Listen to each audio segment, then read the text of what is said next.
Per Carnaval tot s'hi val. Sant Pol es va convertir el passat cap de setmana en el país de la rauxa i la diversió. El poble va transformar-se a partir del dissabte a les 6 de la tarda i no va tornar a la normalitat fins al diumenge al vespre. El dissabte a la tarda, una plaga de persones amb ganes de xerinola va envair la plaça de l'hotel. Des d'en Batman fins a uns pingüins molt divertits, passant per arlequins i un llarg etcètera de disfresses d'allò més treballades. El carnaval és universal i hi caben grans, joves i menuts. Per això, tots ells esperaven el pregó del rei Carnestoltes. Després d'un pregó divertit, el rei va donar per obert el carnaval. Amb això va començar la rua, que va creuar el poble acompanyada d'una comparsa que animava amb música i diversió.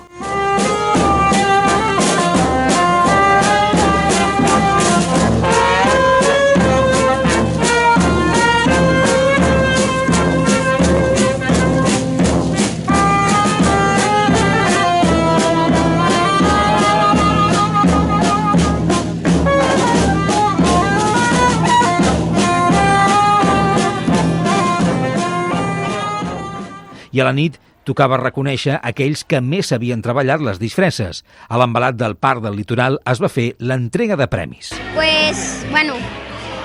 Hem anat agafant peces de roba reciclades, com que la teníem per allà guardades, i ens les hem anat fent, les disfresses. Hem fet disco i demà ens toca, el pròxim cap de setmana ens toca a Brafolls i el diumenge i demà també fem un dinar tots plegats al carrer Nou per celebrar que la carrossa, la colla i també per celebrar que per fi hem guanyat un premi molt important. S'ho han currat, sí, s'ho han currat molt.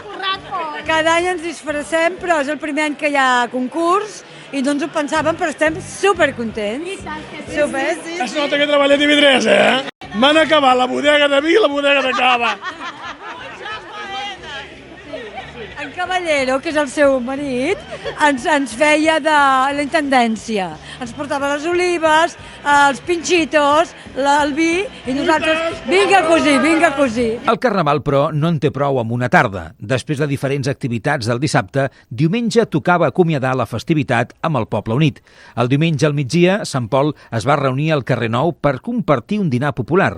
Cadascú es duia el seu piscolabis i van beure de tot, des d'aquells que no volen cuinar i fan un bon embotit, amb pa amb tomàquet, això sí, passant per una bona paella i acabant amb la típica carn a la brasa. El carrer Nou es va omplir de punta a punta literalment per acomiadar el carnaval. Les taules dels veïns van envair el carrer.